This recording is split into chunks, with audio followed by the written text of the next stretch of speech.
BagFuel, baby. Yeah, we back. BagFuel. We got something different for y'all this week, though. You know what I mean? This show, though. Actually, still a good vibe, man. People are enjoying the different types of guests and the different realms we're tapping into with our conversation. So here's a new depths of convo that you're about to really enjoy. That we're gonna merge it one world with another world with another world, and so take it away. And that would be NASCAR. So we got our guest John Cohen up in here today. Appreciate you inviting me, you know.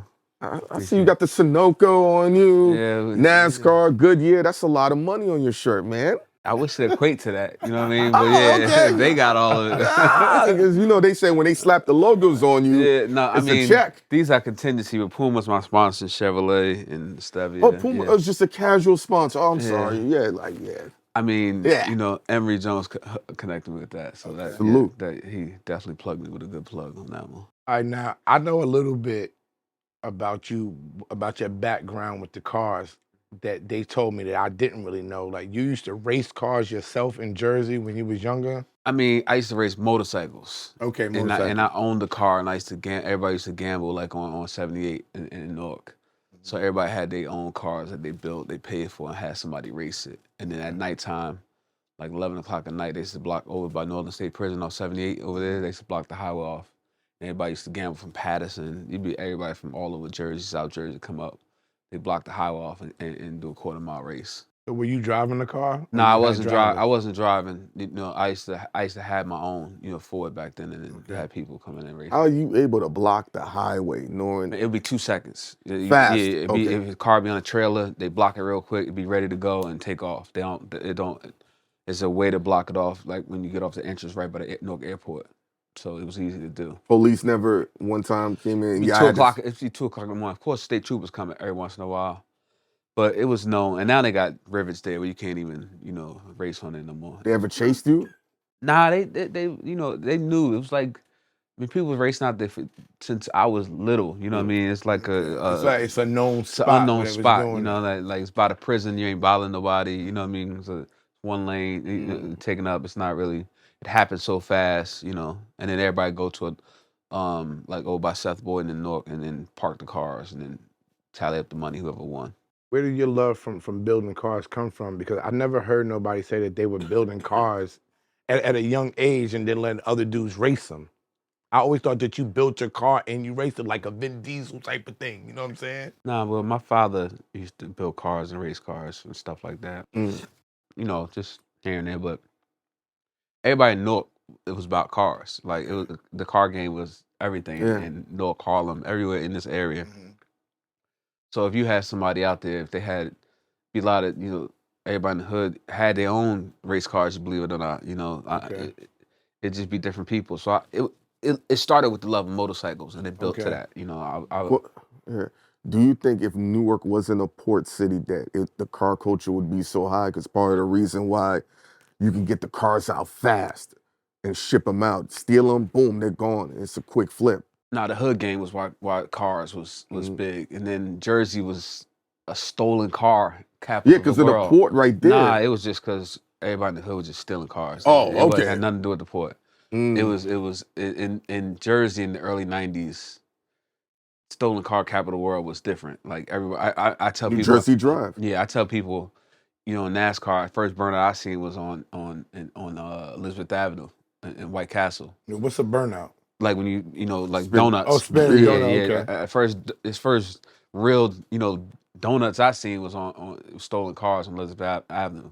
Was it done properly? Oh yeah, they okay, because there's ways to do it. I'll be honest with you, in the early '90s, like you see the guys drifting, all that stuff. Yeah. It was guys drifting without anything done to cars. You know what I mean? Like back then in the '90s, I swear Jersey had probably the best drivers in the world.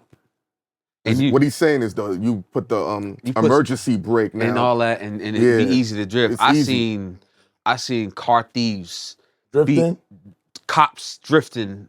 You know, in the early '90s in Lexuses and coupes and cars that had ESs or GS. It'd be everything. Like they had back then. I'll be honest with you, and I don't mean it. hype up. No, hype that shit up. No, I'm saying I don't. I'm into all this ignorance. I know, but I don't want. I'm trying to do PSAs now to get kids I'm sorry. away from Okay, stealing then we cars, gonna clean this up real quick. I'm trying. This is not something you should be doing in 2023.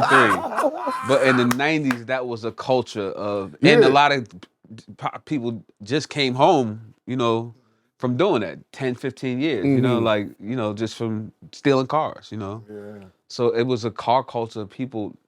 And back then, I used to be upset about it because, back then you'd be driving in Newark, you couldn't stop at red lights because, you get hit. Like, it'd be everybody getting chased by police. Just think they had a whole task force in Newark for just stolen cars. You show Jersey Drive with the Broncos, that was real. Mm-hmm. They was real. They used to ram you into a wall if they thought the car was stolen. It was different. Yeah, I didn't know that. So where did the business side of this come to you? Because it seemed like that you was building it, but where did the love and how did you learn how to make money from this shit? So when I started the trucking, I got connected with some white guys to start a trucking company in like 2000. Okay. And built the trucks up. Me and Echo, built trucking. Echo, I told him about Echo. Built the truck. Me and Echo always doing stuff together. And then got to mortgage companies doing that. And then, but everything I was doing, I wasn't really loving. Trucking, I love. My father used to drive a truck. So you was driving the truck? No, I had owning the truck. I owned trucks. We started with 10 and built it up to like 50, 80 trucks. I had no idea. Yeah. What was y'all trucking around? No, LTL. We was doing like different freights come to the warehouse. We pick it up and then bring it to Florida and wherever else in the country. Okay. And then deliver it. But it was, we started trucking, and then our real first business, and then the mortgage I did on my own, and then the NASCAR thing was my thing. Like I wanted to. Nobody would believe that I'd try to get NASCAR. Everybody thought like I was crazy. You know what I mean? I remember I was trying to get like celebrities to help out. Because I know Nelly was one of the names I heard attached. Does that predate you? No, so Nelly never, I don't know the whole deal with Nelly. Yeah. I don't want to talk on it, but it doesn't, he was there doing the truck series thing. I don't know if he had ownership or he was just there. I don't really know what the deal was. It's never noted that Nelly is an owner in the sport. It never came up like that, but I don't know. You know what I mean? Like I got you. People attach. Like I was trying to attach Pharrell early. And I went and talked to him through Johnny. Johnny Cake with the barber. Yeah, Johnny Cake, my guy. What was his? So Pharrell was like, man, you'll never make it in there. Him and Loic, his business. He was like, that'll never work. What was their apprehension? Other than they just thought NASCAR was just super racist, and they won't let a black person in the way we need to be in. And which at that time it wasn't super racist. It was a culture that's not there now. You know what I mean? Like when I got in, it wasn't no blueprint for anybody like me to get in the sport. I had to figure all of it out on my own. Like I had to really go down there and meet with NASCAR legends, to this day, and talk to some them. of the legends you met? Well, back then, my first person that I met was like Robert Yates. He's a legend, in NASCAR. Okay. I sat down with him. He's the one who pretty much started my blueprint of how to work into the sport. How did you facilitate sitting down with him?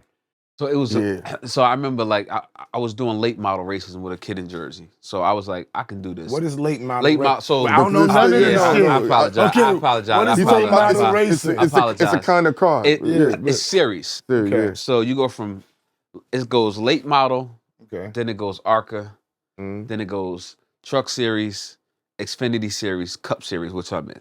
Yeah, okay. It's levels. Yeah. So if you equate late models like Pop Warner football, Gotcha. you know what I'm saying? And then if you do ARCA, that's like high school football. High school football. Yeah. Then the Truck Series like college. I got you. Xfinity's like semi-pro, and then Cup is like pro football. Gotcha. You know what I mean? Or we would quit like Xfinity to XFL now, or something like that. I don't want to get XFL. So I started in late. These guys out here in Jersey was running late model. They was in Springfield. They owned a body shop, and I was like, I always wanted to get in NASCAR, so I was like doing a year with them trying to figure out. And I was like, I know enough people sponsorship wise that I can get into the higher level of sport Is know? that what it's about? Sponsorship Sponsorship wise, does to sponsorship move you up. Yeah, I mean that's the gist of it, but it takes a lot more. Okay. But if sponsors rule the sport in any business, you Any know what I mean? business, Yeah. Mm. So I met a guy calling up trying to get sponsors to get into a high level. A guy named Bill Calhoun, an older guy. He was like, "You come down, I can introduce you to Robert Yates." So I flew down there, met Robert, end up not doing stuff with him, but got another team at the time. You know what I mean? And then worked my way in NASCAR in 2008, and that from now that was the at that time Nationwide Series sponsor wise, but today's date is Xfinity Series, so that's why I started on a high level of NASCAR Xfinity. So Yates is the one that gave you the blueprint on how to go about getting Getting your business in here. in the Nationwide Xfinity Cup level What are some of the things that he told you? Yo, cash is king down here. If you got the cash, everybody else is that's when you move it around. He was like, down here, everything equates to cash. Where's down here in NASCAR? Down North south. Carolina. North No, in Carolina. North Yeah, Carolina. North That's the Carolina. main hub. That's the main hub of Of NASCAR. racing. Yeah, NASCAR. Of the teams. Where all the teams Yeah. are based in North Carolina. Question. I'm jumping ahead, but I gotta get this off. What made you go into NASCAR and not open wheel like F1?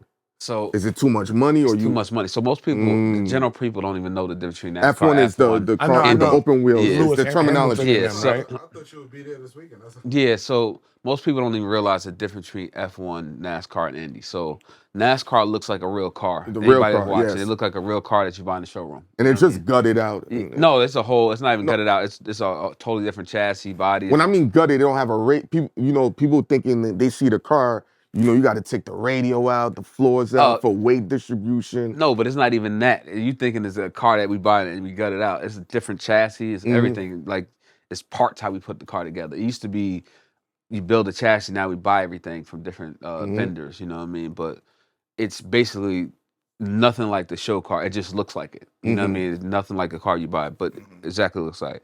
F1 is open wheel, so you see it's no fenders over the wheel. Gotcha. That's what they consider open wheel. And Indy's the same, but Indy cars are smaller than F1 Gotcha. cars. F1 is the most expensive. Why is that?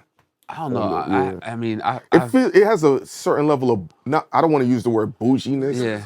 It's from like France and stuff like that. No, it's not that. It's just so they race all over the world, Yeah. one, and then they use a lot of technology in F1s, and those cars are really expensive. So the competition level costs more for them to be competitive. I have heard from one Mercedes driver, I won't say his name, that they budget. There's only one I can think of. I mean, it's a couple out there. There's only one. Don't do that to me, John. That the budgets are north of $500 million for them. And then Is that yearly? Yeah, yearly. NASCAR budgets yearly if you're a competitive team it used to be 30, but now it's down between 15 and 20. All right, but 15 to 20 million, right? What is that when you say that it's worth that or the value, what's that going to? Is that going to your racing all year? Yeah, Is so it going to the car? It goes What is that 15 to going 20 million goes to racing all year, 37 races from February Daytona 500 to the end race to Phoenix, the championship race. And do you use that money to pay your staff? Just pay your staff, pay travel, fix cars, motors. I mean, the engine bill a year is like $3.3 million just for, replacing the engines each week. The cars right now are about $500,000 a piece to build, and then you got to have 7 of those, but You gotta have 7 cars? I mean, yeah. Because they got multiple drivers. No, not more. You got most depending on the teams. Yeah, most teams don't have multiple drivers. I mean, the bigger teams, they have one driver that races for the championship, but you have each track. So you'll bring a car to the track, and you got multiple tracks back to back. So you bring one that you use, one in the trailer assisted in case you crash in practice, and then you got guys at the shop working on the next week car and the car after that. Oh, so you don't race the same car every week? No, it's a different car. Yeah. Yeah, because you got to really take those cars apart. You on the track for 500 miles, it's going to take brutal. You got to change brakes, you got to change So the cars bearings. is $500,000. Yeah. And you got to have 7 of the $500,000 cars. So right there, that's $3.5 million. Yeah, so a team, the bigger teams keep seven cars. Okay. Then the smaller teams keep 4 because you can get away with running the car twice, but you won't be as competitive as a team that's It running. has 7 cars. Yeah, you won't, because they're changing their stuff out. They're able to take that car and spend time on that car setting it up. So when I say set up, each track is set up differently. Like you go to a track like Daytona, which is 2.5 miles, Okay. right? And that track is big, so you're super speedway. The cars are just out there. Like you can literally drive on a super speedway and be, because all you gotta do is Good. hold it. You know, all you gotta do is hold it and be in it and You're know how talking to about skill draft. set, Yeah, the right? skill set. Then you got 1.5 tracks, which is really hard because you have like 13-degree banking. Like It goes the up bank like can be this. high as that you thinking. You going up like that and all Like, that? Yeah, and you coming down. So Yeah. And you're going about 180. yeah. So most So, people think that these tracks are flat. Like it's not flat. When you hit a curve, when you're going into a curve, you literally and then coming around. That's where you get the speed. Can you talk about the science of drafting? Like what it is, so like it'd be a car right behind? I know about the drive. I know about so that. most people stuff. don't know about drafting. That shit So lit. drafting is 2 or more cars that use air, manipulate the air to go for the car behind it to go faster and use less gas gas, and power. Then you power. slingshot past Yes. the other car. So you can do that in bicycle riding. You can do that in racing. Anytime you can get behind something and let the wind manipulate the speed of your car, and it gives you less power. So the car in front of you is using more power, but you're actually going faster than him behind him because the air is manipulating you. Just right on his bumper, and then you can just slingshot around him with more force. Yeah. So I mean, if you're in 1.5 miles, it's called downforce. So downforce you need on inside force you need on 1.5 tracks. You don't draft it. It's called downforce. So downforce is if we have cars and you got the hood of the car and then you got a spoiler. You want the air to make that spoiler hit the ground as low as possible. That's downforce because the air pushes the car down. So you want your car hitting so far close to that ground that no air is getting between the gravel and your splitter, and it makes the car go really, really fast. Okay. So you got to have really smart people, engineers that know how to make that car go all the way down to the ground when the wind hit it, able to turn when it hits a turn that it doesn't pick up, and able to hold the rear that it don't slide out. So everybody think NASCAR is just like somebody just going around in circles. It's a lot to it. It's What's your job, being that you own it? What's your day to day? So my day to day is go get the money. Okay. Yeah, mine is, and also find the right driver, find the right pit crew, find the right people to work, How do you find them? Because in NBA you can see college. Are you going to like certain racetracks?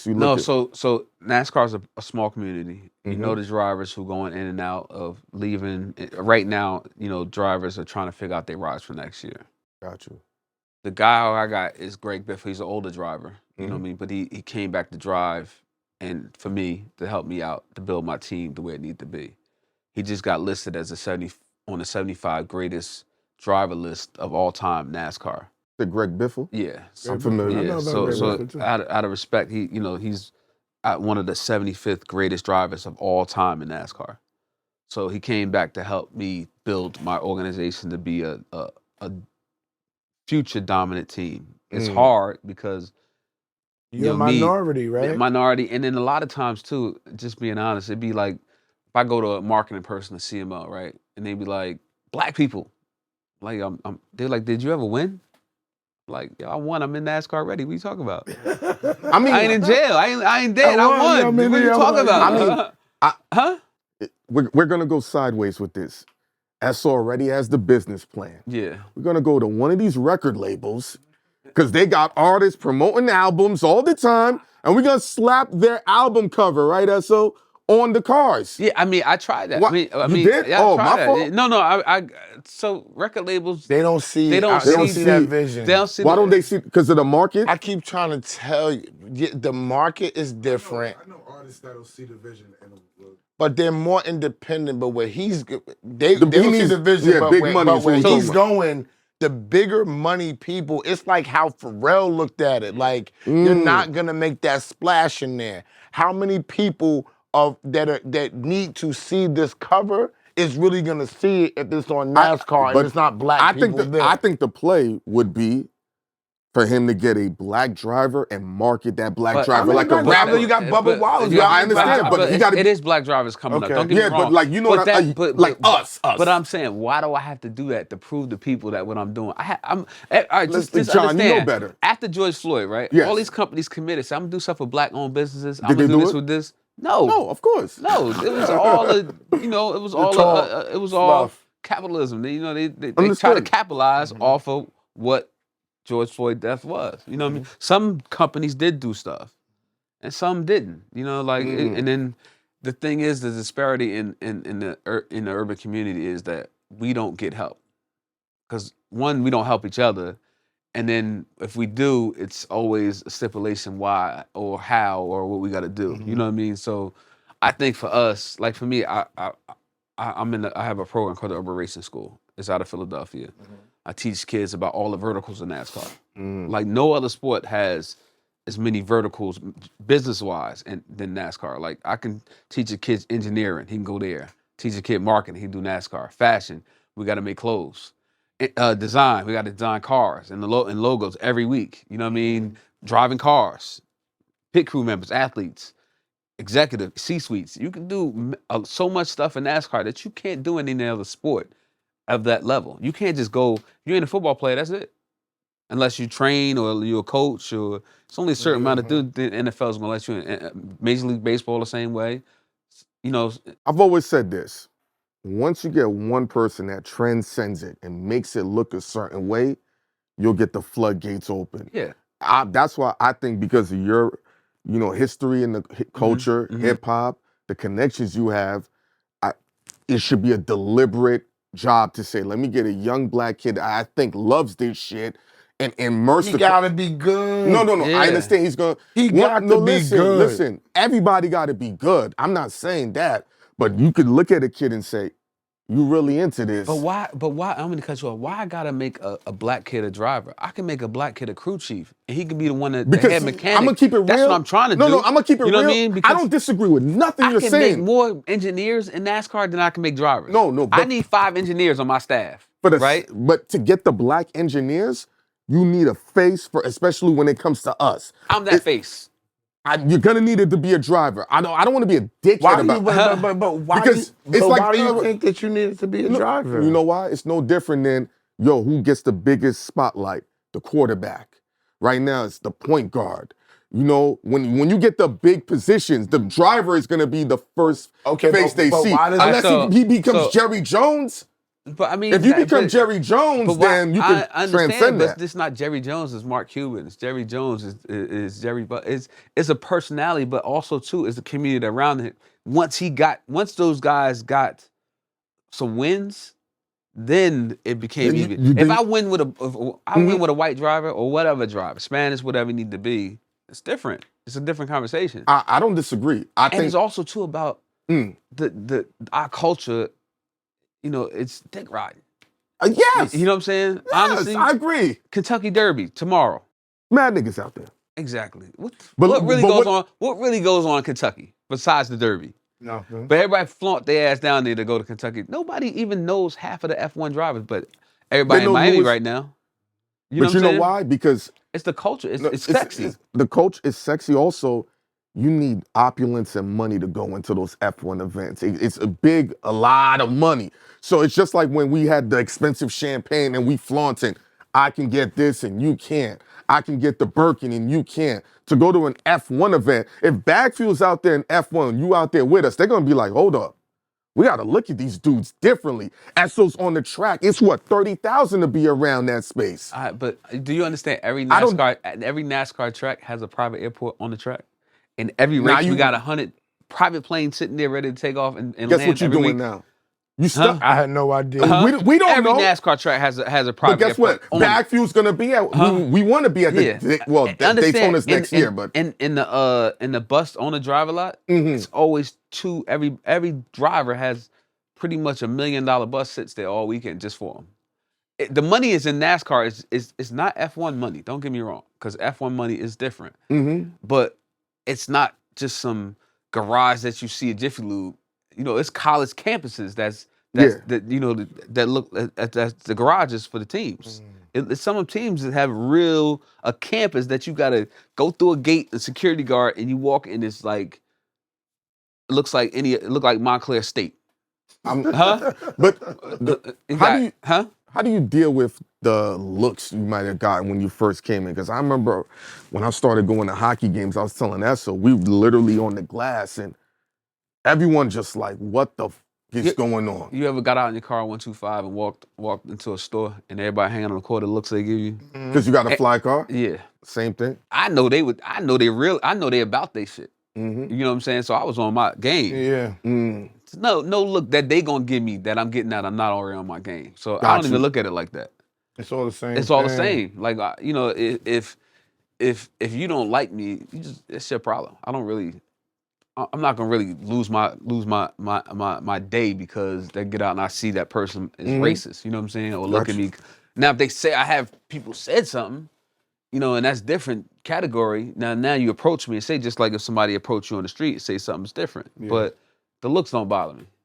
What about that noose thing that was going around with the Bubba Wallace thing a while ago? What did you feel about that when you saw it? It wasn't a noose. They thought it was. It was just the hype of everything that was. I know now that it wasn't, but I'm just saying, what feeling did it evoke when before it was they figured what was going on? I was like, oh, that's crazy. But it's the same thing after 9/11 when everybody had to get an envelope and they throw anthraxes on there. Yeah, everything just be hyped from the situation. You see any little thing, you think, oh, this is part of this. You know what I mean? It was just a regular rope, but just because George Floyd happened, the thing happened with Bubba running the Black Lives Matter car, and then the noose was there. It just was timeline events that made it seem when he ran that car, what was the tension like? Because you know, people don't take too kindly to the word Black Lives Matter in certain and you're right there, so you. I wasn't racing because at that moment because remember that was COVID. Oh, okay. You know what I mean? That happened right before. You know that was right around then. So I was not, but I was still in the mix of everything. So when it happened, I was just like, you know, I before this, just being candid, nobody really paid attention to anybody black when it came to stuff like that in NASCAR. I don't know who came up with the Black Lives Matter car. I don't know if Bubba did or the team did. I heard the team, but they went with it. You know what I mean? And once they went with it, it kind of, you know, made different people look at Black lives inside the sport, especially the higher ups in NASCAR. They got rid of the Confederate flag. They understood. Like I remember one time, like we was at the track, and I was with a couple people, and like this was the time when Kaepernick was kneeling, and then a whole bunch of us came, you know, friends from the hood, and they was, and people was looking at my friends like, are they gonna kneel? Gonna start? I'm like, if they do, they do. You know what I mean? That's their right. That's their right to do what they want to do. Yeah. But they looked at them like you know, it was bad for them to even feel that way. Yeah. But then the tensions after George Floyd, they seen what really goes on as a person growing up in Black America and white America being black. It's different now because they see it. George Floyd made them see it in real time. Yeah, huh? No, I'm in saying real time. Yeah. You know, they always seen it through the 60s, the 70s, but they never really paid attention to it, right? Like when Emmett Till happened. You know what I mean? People visibly seen what happened to this kid, and it kind of changed how people was, you know, when John Lewis got hit and all them on the bridge, it changed the looks of, you know, the president at that time of how it signed the Civil Rights Bill. So it was different things, and I think George Floyd did that in this day and age for America to change certain laws. It brought out more racism after the fact, but it still changed. And what would they bring it out that you saw? I mean, it's just, you see it yourself every day, like it's bad. You know what I mean? Like people will be like, you'll say Black Lives Matter, and they looking at you like you're saying something wrong. Got you. You know? Yeah, I got it. Yeah. Like I could say Black Lives Matter, I just be saying it. Yeah. And they look at you like you saying something wrong. Like you're not supposed to say that. Yeah. It's a taboo word. It's a taboo word. How you gonna tell me my life don't matter? Huh? That's how they feel. Where did you come up with the New York racing, being that you're from Jersey, right? Yeah, from Jersey. So where did the New York racing come from? Because my team was called Extreme Motorsport at the time. That's where I started at. And then I took off a season. And then I met with some marketing people. The guy was the head of the Giants marketing team. And he was like, why don't you call it New York Racing? He was like, New York is New York. Like the Giants play in Jersey, you know, and you're from Jersey, but I mean, New York is where I learned everything anyway. You know what I mean? Business wise, like being around artists, being around, you know, the scene. You know what I mean? know your background Yeah, with the so scene prior. the scene. So I mean, New York is what molded my marketing scene. You know what I mean? I seen how like early, like all them like never paid for parties and you know, like just marketing, you know, just being around like the Ciroc and all that stuff. I seen how It marketing grew. works. Yeah. I always talk to them about marketing. I feel like marketing is the most important thing Ever. with every business. I feel like Every. if you market it correctly and you put the right money behind it, your potential to win goes through the roof. I tell every kid, how you dress is how you market yourself. No matter what, when you walk outside, That's your marketing. that's your marketing. If you look doofy, if you look a girl looks at you a disheveled, certain way. She's looking at you. That's part of your marketing. part of your marketing. Yeah, Mm-hmm. it's how she assumes who you are. Your identity is how you perceive a person perceives you How at you any time. walk, how you walk, dress, how you talk, how you dress. stand, Yeah. how people relate to you, how you wear your clothes, how you look, all that. Plus, in the hood, like cars was marketing. Still. Still, Yeah. still, yeah. You pull up when I'm if I'm going somewhere lit, I pull a Beamer out. If I'm going somewhere where we low, I pull a Cherokee out. You know what I'm saying? Remember that time we was somewhere, I don't want to say where, and I had the other joint. And I told him bring the Bentley. Yo, Yeah. this nigga pulls the Bentley up and he parks it far. I'm like, no, nigga, I'm gonna wait here. Pull up. I was like, that's my marketing. Pull up on me with Yeah, that, I was like, bro. stay right there. I said, pull up on me with that. You know what I'm saying? And it's that car, I've never seen a woman who has a problem with a lit car. Yeah. They'll always say, I'm not in the cars. The moment that seat warmer comes, that leather's hitting. But who don't like nice things? Yeah. No, That's the thing that people be fronting like they don't. But see, I agree. They be fronting because they don't have it or they can afford it. Those are always the people to make yo, that stuff don't mean nothing. You know what else too? People don't want to look care. shallow too. Sometimes people like, I don't want to be perceived as a gold digger or shallow from a woman's perspective. Maybe that's a deflection. Yeah, but I think everybody, like, we get it, people though. who don't have things, when they go to nice places and experience how the food tastes differently in a good restaurant compared to an okay restaurant, when you're in a BMW 750 compared to something else that's not as big and plush, when you drive a car, like think about this. My Challenger, I loved it, right? But the driving in the BMW is smoother. I could drive the BM all day, all day long. You know what I'm saying? Because when you pay more money, you get this stuff just tends to be better. Have you ever had the urge to take the NASCAR out on a regular road? I know it's not legal. Like you went to the gas station, the corner store. You can't take. I can't even. So to be clear, is it because of the road itself? No, you'll tear it up. Plus, you gotta slide in the window. So it's not like, and then the seat is set for that driver. Yeah. It's welded in for that particular driver. So if he's short, my driver's short, I can't get in his car because there's no way I can fit in there. The reason why I asked, years ago I was in Montreal and they got the F1. Yeah. And dudes would drive the cars to the clothing store and I would see it on the main road. I mean, I can physically raise the car up and they can drive it on the what's name, but that's a lot to do. You can't just get in the car and just take it, Because when I seen the F1 joint, I'm like, even though I'm downtown, I figured they probably drove a little bit of a distance. Yeah, so right now we doing a street race in Chicago, July 2nd, the first street race that NASCAR's had. And so Chicago's our first one. Would they open up certain roads like they do Le Mans? They're gonna do it like it's gonna be downtown Michigan Avenue. That's the main part of Chicago. Yeah, down about where Lollapalooza was. Yeah, they're gonna do a race over there, July 2nd. It's the first street race. So you see, we can drive on the street. It's just, I can't physically get in the car and take off. Gotcha. You know what I mean? Everybody think, it's a lot to a race car getting started. It ain't, you just ain't getting in and hitting hitting the What button. you gotta do to start it? You gotta heat up the oil first. You know what I mean? Like you How gotta do you do that?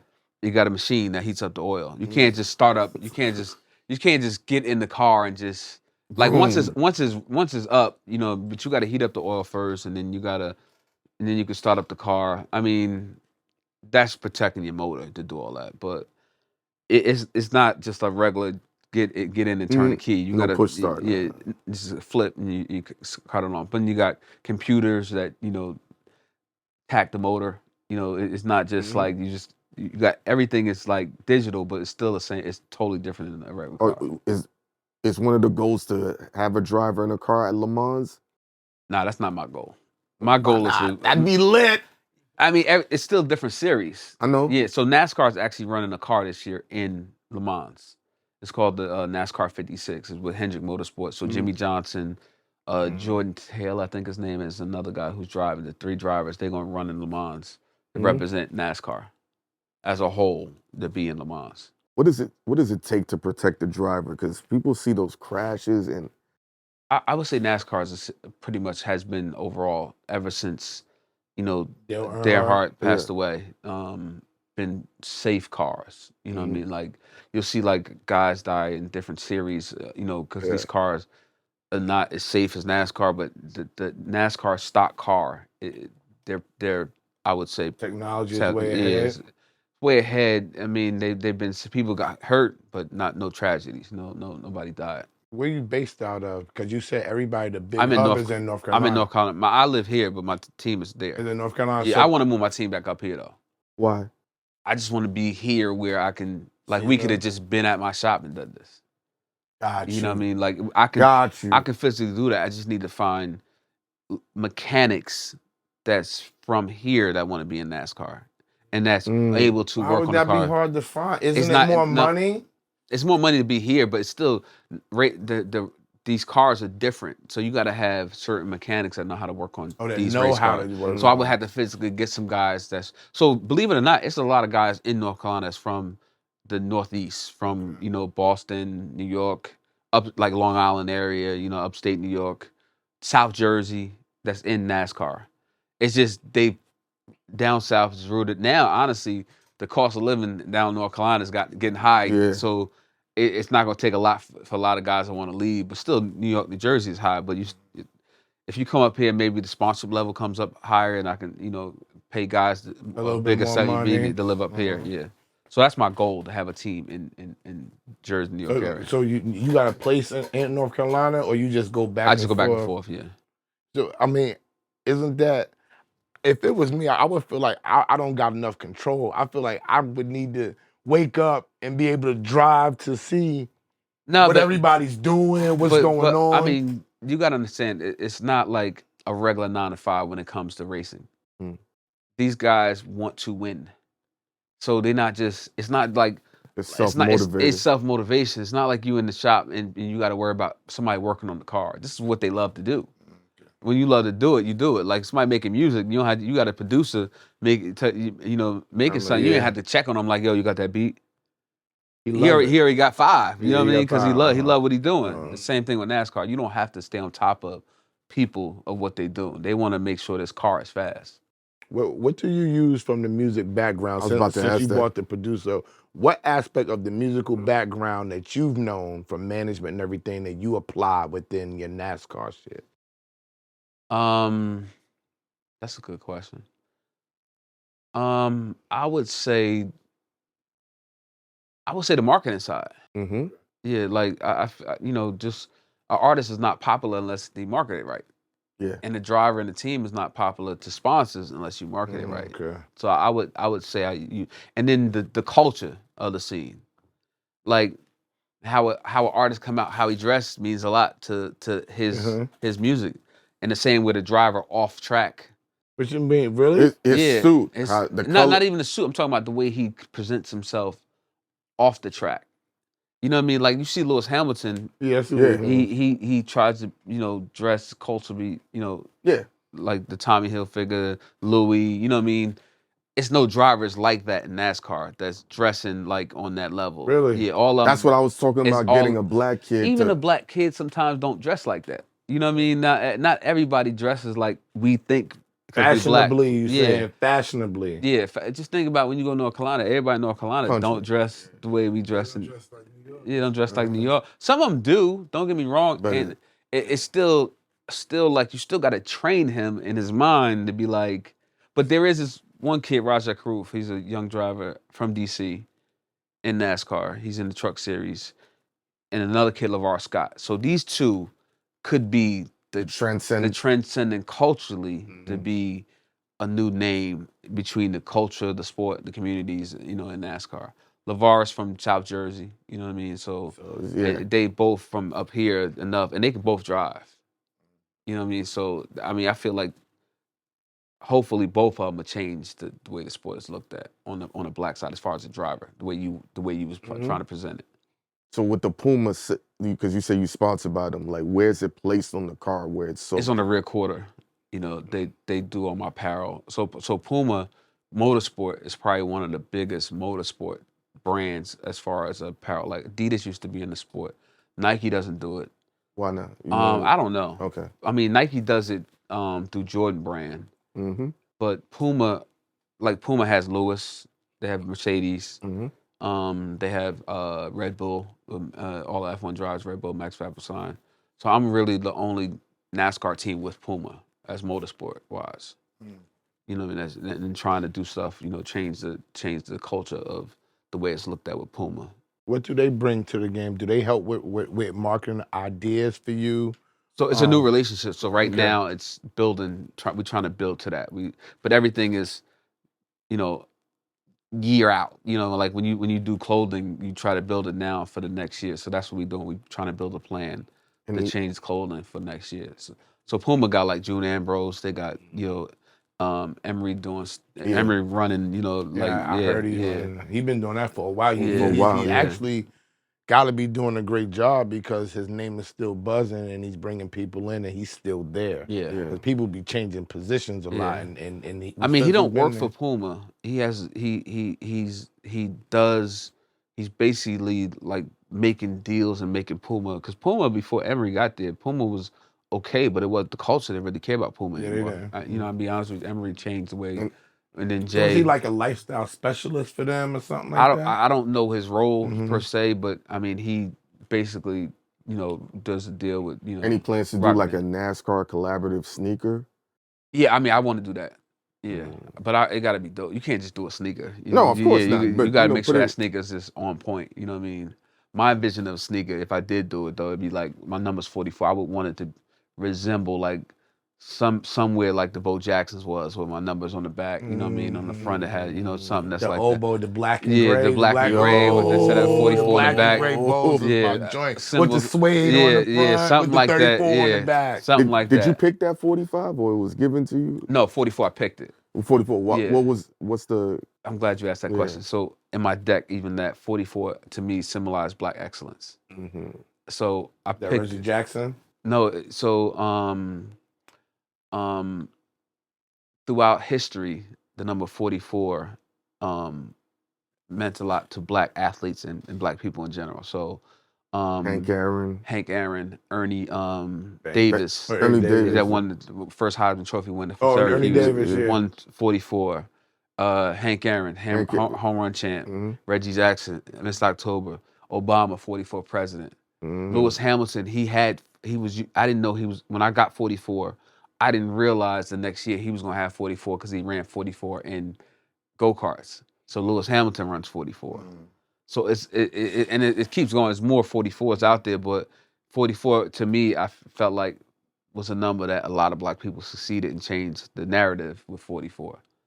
So, and NASCAR knows that's why I want my number. Okay. Yeah, so don't play with my number.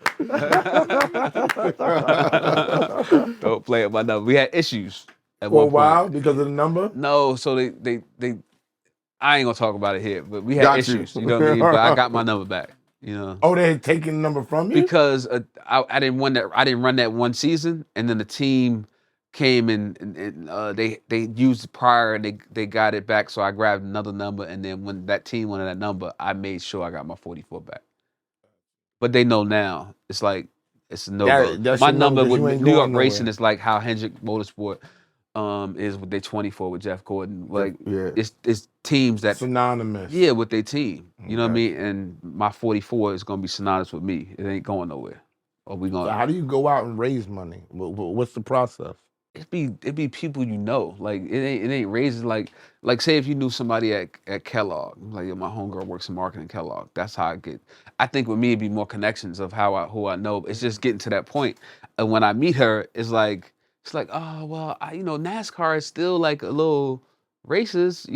I'm trying to change that with your money. I could change that. Uh-huh. I could bring every kid in the hood to the racetrack. And then I bought HBCUs last year. I ran a lot of HBCUs on because they were like, well, black people don't watch NASCAR. That's a stigma. But you know why? You know why? So you That's know what why I did? yeah. You know what I did? I put Grambling, I put Morehouse, I put FAMU, I put Stillman. You gotta put Morgan State up there, bro. He Yeah. gotta put Morgan State up there, I was bro. gonna put Morgan State, but I'm Morgan They ain't cut the check, right? it's not even that. It's so I do it with a corporate background. Like a corporation gets behind it.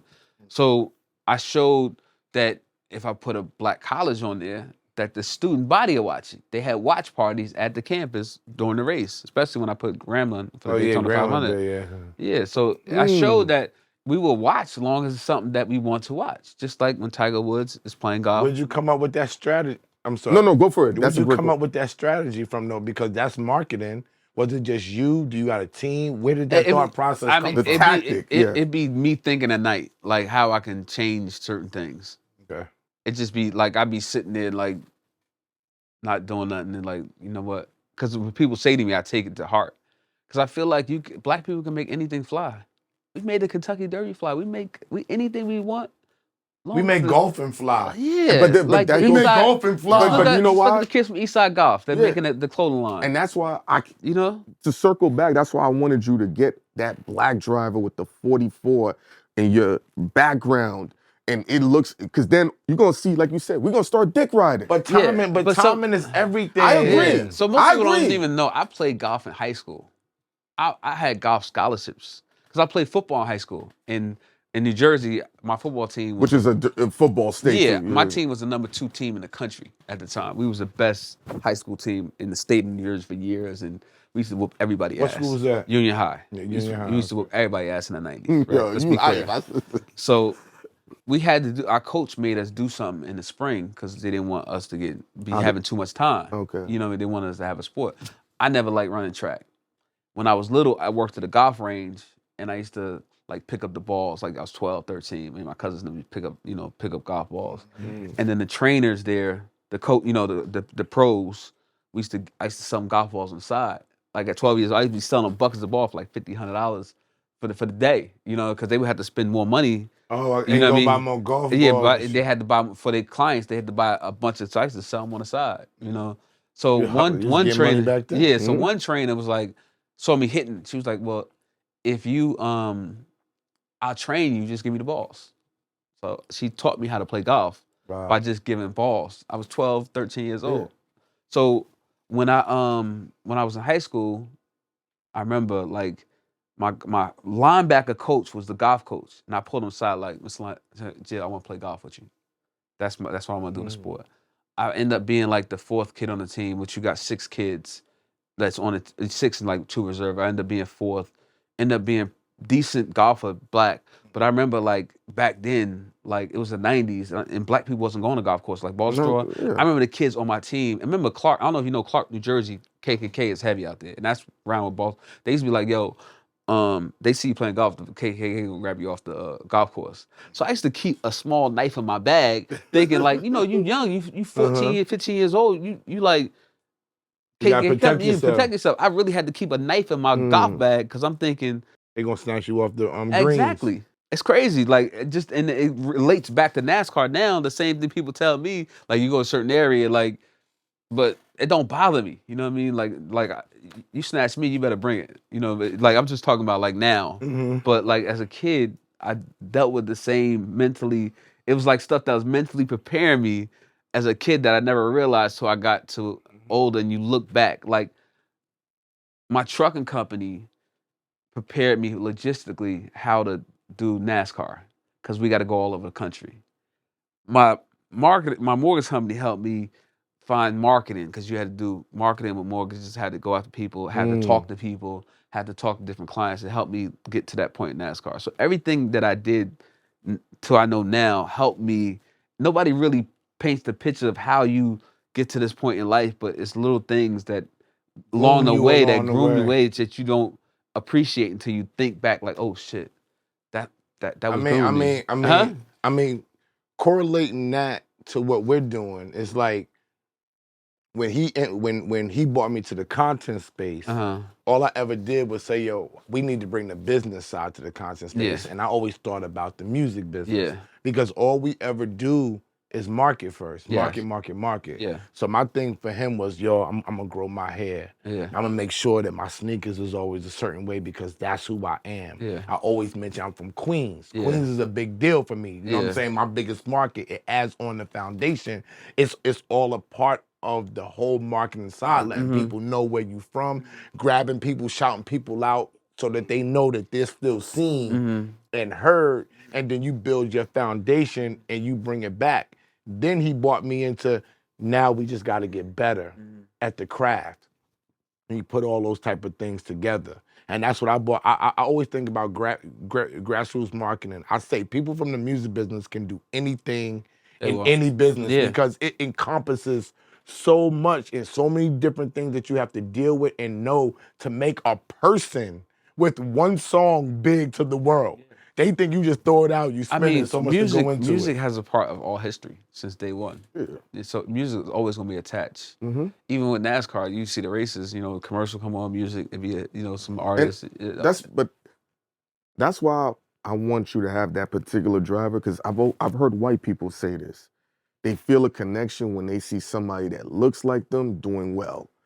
So that's why when I saw Luka started really heating up, I'm like, they're gonna gravitate towards this because we haven't seen a white guy play that style. It's gonna bring in more viewers, more marketing dollars, and there's a comfortability. So I'm not saying you need a black driver. No. I want a black driver. Don't get me wrong, but it got to be right. But the thing is, let's be clear. Wouldn't it be better if my team is at a certain level of racing and because the people see my vision? So when that black driver gets in there, I'm not the one who fails him because my car is not that fast. From that standpoint, I get it. It's kind of like with Jackie Robinson, how they had the groom, like the Dodgers were a certain way.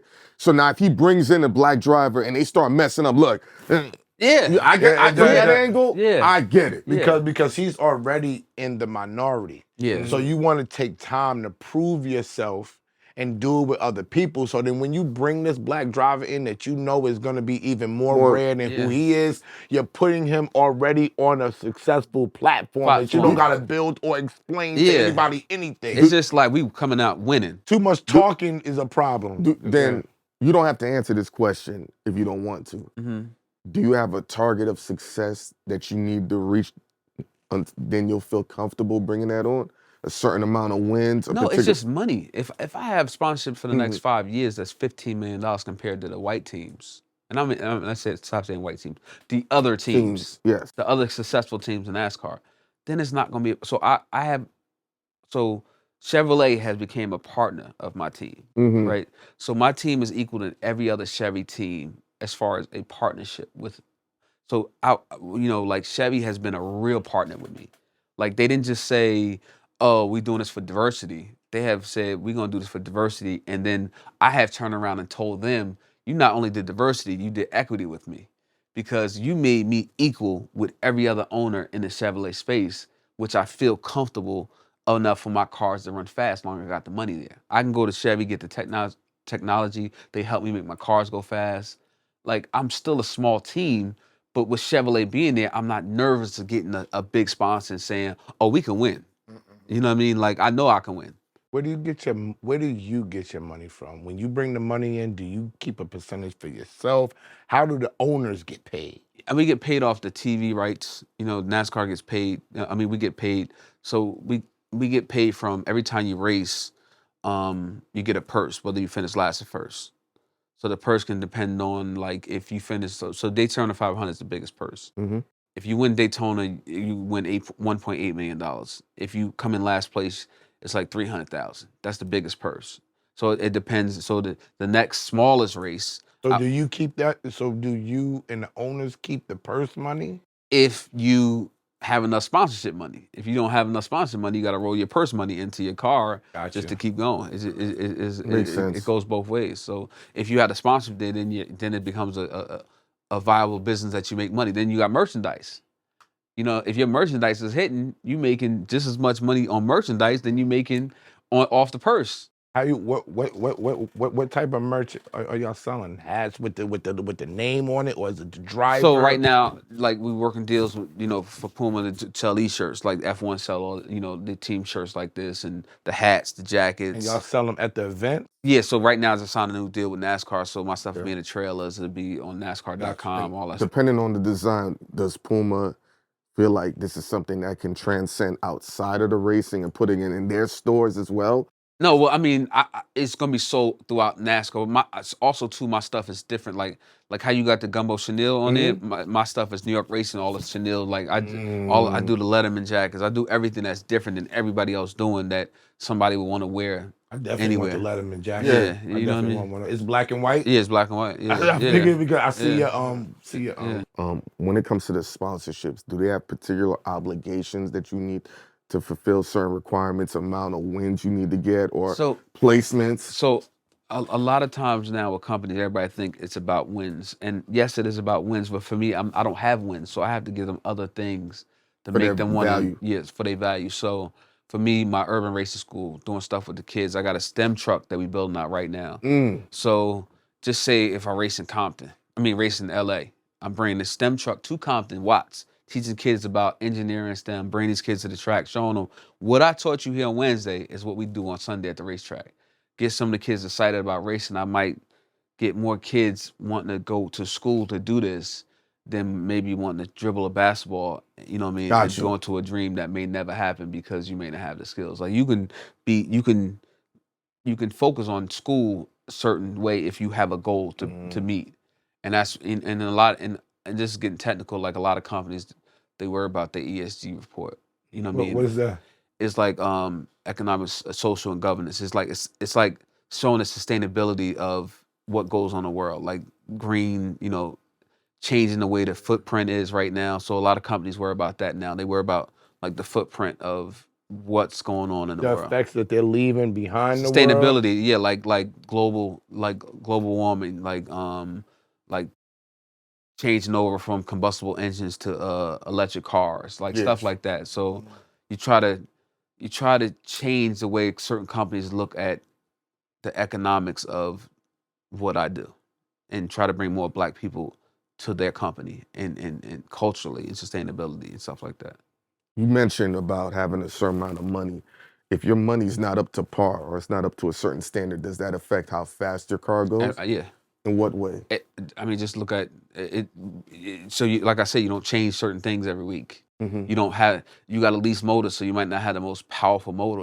You know what I mean? So it's just like the Yankees, they have a budget that makes them win. You know what I mean? And then you got certain teams in baseball that don't have that budget. Colorado Rockies. Yeah. They got to figure it out. They got to be more technical. You got to figure it out. So that's why you go hard for your engineers and you got to find the talent. You got to find the talent to make. If you don't have the money, you find the talent to make your car go fast by smart people. You know what I mean? And then sometimes you get a rare and a diamond smart person that somebody may overlook. You know what I mean? And then you have him and he can help your car go fast. Because everybody thinks it's the biggest motor that makes your car go fast, which is false. Because you're on a circle track. Like your car can go really fast down the track and have a big motor. Like just say if I have like this, I have a big motor, right? And I'm ahead of this car, right? And then I go into the turn and this car is not engineered right, that it don't turn, he has to slow up because it don't turn right, and because it's getting loose. So he can it's getting loose. Yeah. And this car can turn right, got grip and everything, it just goes. So they end up being even coming out the turn. And it keeps going like that until I'm past you. Yeah. Eventually. Yeah. So everybody think the biggest motor is what makes a car go fast. In NASCAR, that's what's false. What about doing events for the marketing? I don't never hear about any NASCAR events. Yeah, we For started your doing that racing too. team. I mean, we've done events and like I was doing at Envy's car show. I was doing like the bring pit crews in there. And was doing that, doing stuff like that. You know, Okay. and you know, NASCAR is looking to bring a race to New York City. I'm gonna do something like that in Brooklyn. Oh, Yeah. Where they gonna race at? In New York City? We're trying to find a spot now, but it's gonna be in Brooklyn somewhere. Really? Yeah. I'm trying to think, where could they race a car in Brooklyn? So I mean, I'll probably do something in Invest Fest this year. Bring a car down there and do something. I've been hearing about Invest Fest. Yeah, do something at that's in Atlanta, right? In Atlanta. Yeah. I was gonna do something at a sneaker con. Bring a car. You gonna there. bring a car to sneaker con? I was gonna bring one there for Puma. You know, Puma, I got you. Yeah. That's a good idea. That's a lot of cross marketing. Yeah, bring to Complexicon, bring a car there, see him a show, stuff like that. Okay. Yeah. I like that. So what's next for your plan? So I mean, what's gonna happen when you win? Oh, it's gonna be ignorant. You talking my language. I think you guys should get involved with it since you are like the New York NASCAR spokesman. Get in touch with the Knicks. Get in touch with Brooklyn Nets. So we're doing that now. Like I work with the mayor's office and doing stuff like get in touch with different people within the community. Like doing, like you said, like understand each team is still doing their own thing. Like the Knicks don't do stuff with the Jets. The Jets don't do stuff. It don't work like that. Yeah. But through the community, if you can do something through the community, like everybody cares about community. Everybody cares about kids. So you can do something between that, the mix between all What's sports. a company you would love to have their logo on your Pepsi. They keep playing with me. Got you. Pepsi don't make me call you out some more. So why you think that they fronting on you? Because Pepsi was in the sport forever, right? And they left. They're not in the sport. Coca-Cola fronting. You know what I mean? Coca-Cola. Like fans, like you should get Goya. Like now, you should get New York. I know the people at Goya. They don't. They scared. I want Pepsi. I want Pepsi because Pepsi. I want Fresca. Like yeah, I would go crazy. Pepsi spend money in the black space. They could spend money that you gotta have companies that they got real budgets. You know what I mean? Like Pepsi has a real budget. An unlimited budget. Unlimited budget. A budget that can help me win. Oh, why you think they left NASCAR? Because if you can figure that out, that's probably... I know they left NASCAR because it wasn't fitting the culture they was in at the time. They wanted more black space, but now the space is here. Pepsi wanted more black space in NASCAR. No, faces. But you understand, that's what I'm saying. The people who was doing that deal at the time, I think, was black, and they pulled out. Gotcha. Yeah. Pepsi, which I get it, but like. I'm just telling these companies they'll start playing right, because they don't spend money in the black space. Which is interesting because we have the most powerful spending dollar. We are 13% of the population, right? And this is another thing too. Like a lot of people don't understand analytics, right? When these companies they come with analytics, they try to figure out what are the trends what make people spend, right? So how do we know? Nobody knows how to analyze the black spend. They know we spend, they just don't know how. Because it's all over the fucking place. What you mean when you say how? Explain that. So they know how white people spend because they see the trends of white between social on your phone. They know if a person area, they like, oh, they white. Black people is different. Like Spanish, they know because they can be on certain sites. Because Spanish. But black people, we're on our own. You mean we're the most diversified? That's what I'm saying. We all over the place. So we could be 5% on the white vote, and they thinking it's black because they're not looking at it as they can't. We the only group that can't rationalize the analytics of how we spend. You think that they're doing that on purpose to make it seem like that? It's not a black company who's really analyzing the analytics of black people of how we spend our spending power. They know it, but they don't. Pretty much what it sounds like is. Think about it. We know y'all spending money, but we just don't know where. Everything. Yes. No, because remember what he said earlier. We dick ride. So when we see a trend, Birkin, remember, you knew about Birkin way before. Yeah. Everyone, then when it becomes popular, what happens? The dollar goes there. The Van Cleef stuff. Yeah. Thank you. Black people are making Van Cleef big. What did you say? The designer sneaker the big. Kentucky Derby. When they're spending their dollar over there. F1. Nobody cared about F1 before this Miami race. So a lot of white people spend money on it. They may go towards that because it's not. They're trying to be opposite of what other black people are doing. Yeah. That's where the dollar be bouncing. Opposite of what we are doing. And that's Kentucky Derby. There's no black people there. No, but let me speak up. Let me speak up about the Kentucky Derby. I went to the Derby 12 years ago, right? The thing about the Derby is this: it's the black people always had big events during the Derby. I saw Migos down there. They always had black events. It always was niggered out. But when it comes to that other side, what John is talking about, stepping on the divots, going to here, going to these events, now they're trying to take in what the culture is now. Of what the Derby is. Just look Preakness now in Baltimore. Yeah, Baltimore Everybody go Preakness is heavy. Yeah. Yeah, Preakness now, they taking copters to the Preakness, Kevin Lyles in there, but the Preakness for the niggas in Baltimore, it's party time. Yeah. So essentially, based on what Ghost just said and you said and he said, it's understanding the dollars based on going away from the trend, dick riding, and not doing what the regular masses are doing that's available. When you trying to stunt on another black person, oh, you ain't got this. Yeah. So you looking for what somebody that's what they and make it popular till it dies down and then they shift. And then they shift out. But for me, I mean, I'm the only fully black owned team in NASCAR. And I understand that. So ain't nobody got that. Ain't nobody got that's why. But don't you think that would this work? What if you did real black events? Like that's you, what I'm like instead of taking the car, we doing Migos here in New York when they racing in Brooklyn. Yeah, no, that's what I want to do. That's the whole plan. That will definitely bring black people to the event. I got DJ Clue and Funk Master Flex DJing. I'm saying when if the race happens in New York, I am doing Welcome to New York. You know what he could do? You know what I'm saying? Like every New York artist I get sponsored wise. Everyone welcome with to the New shirt York. on. Yeah, welcome. This is this event, this day, this is the event. He could do a concert and have there's gonna be barricades, but have the artists. Hold on, that's what I'm gonna. Of a NASCAR driving the West Side. No, listen. I'm gonna tell you real shit. Just have an artist on top of one of your cars. Oh yeah, no, on top of the truck. On top of the truck, yes. Yeah, not the car, the truck. The trailer looked like a whole another movie. Got you. Yeah. There we go, man. BagFuel. Yeah.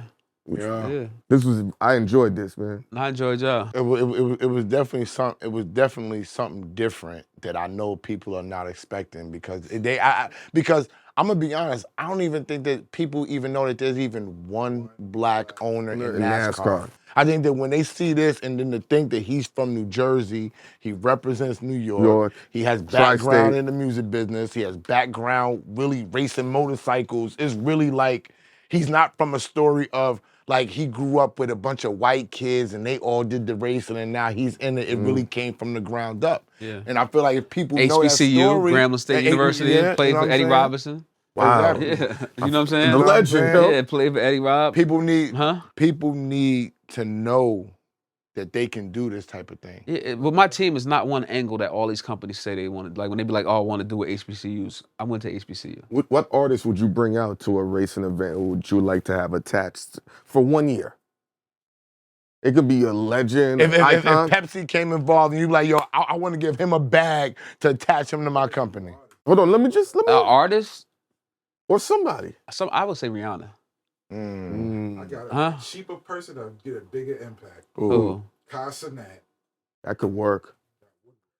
No, that but could really work. I'm saying Rihanna hits all. Yeah. All everybody love Rihanna. Do both, Kai Cenat and Rihanna. But Casanat, I'm not gonna lie, because he's on a different wave. Yeah.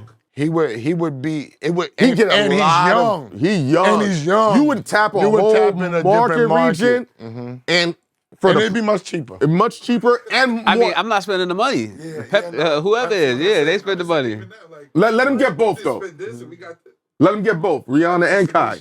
That would work. And I gave you a female name. I didn't even say a male. Like I think a person.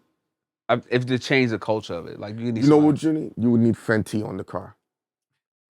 Fenty on the car. Fenty. Rihanna, yo. Fenty would be crazy. And you can get that through Puma. He got the connect. I know.